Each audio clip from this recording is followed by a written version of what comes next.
Farmers across Manitoba are grappling with worsening drought conditions, which have prompted multiple municipalities to declare states of agricultural emergency.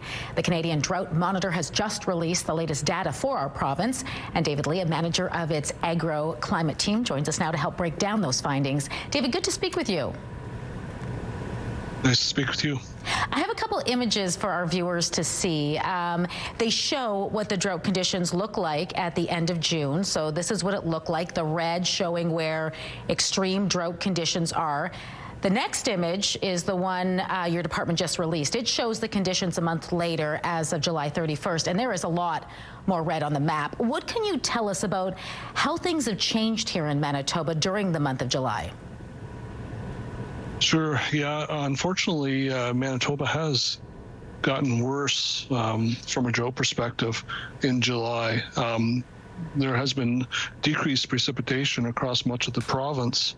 We've seen 40% of normal precipitation across much of Manitoba in the month of July, thus the result of these extreme and moderately extreme droughts that you're seeing on the map. What is your reaction to the most recent conditions? I'm assuming this isn't normal, but is it unprecedented? Well, certainly we've experienced droughts before in the prairies. Many of your viewers will remember that. Though it is somewhat unprecedented that we would see most of Manitoba within the drought. It's an interesting time in Canada right now. We're seeing 70% of the country in a state of drought. Manitoba, unfortunately, is the most severe of the country right now, with almost the entire province being identified as being in drought, with several aspects of the province being in extreme and moderately extreme drought. I guess the next question then is, what would need to happen to reverse this here in Manitoba? Sure. Well, this didn't happen overnight, and it's going to take a while for us to get out of drought. It's going to take significant rainfalls within the fall and spring in order for us to reverse the drought conditions that we're seeing. Significant snowfall will certainly help in the wintertime to fill dugouts and help producers in that respect. But we really need precipitation in the fall and spring months in order to replenish that soil moisture.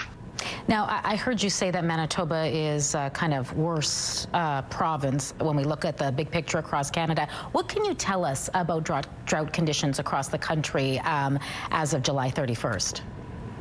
Sure. Yeah, we're seeing, like I said, nearly 70% of the country being identified as in drought, either different amounts of drought, certainly in various parts of the country, but it's rare that we've seen drought this widespread.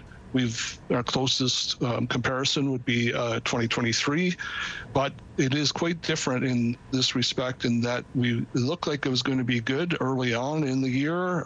April, May, we've seen some decent precipitation across much of the country. However, it's just gotten drier as we've progressed throughout the summer.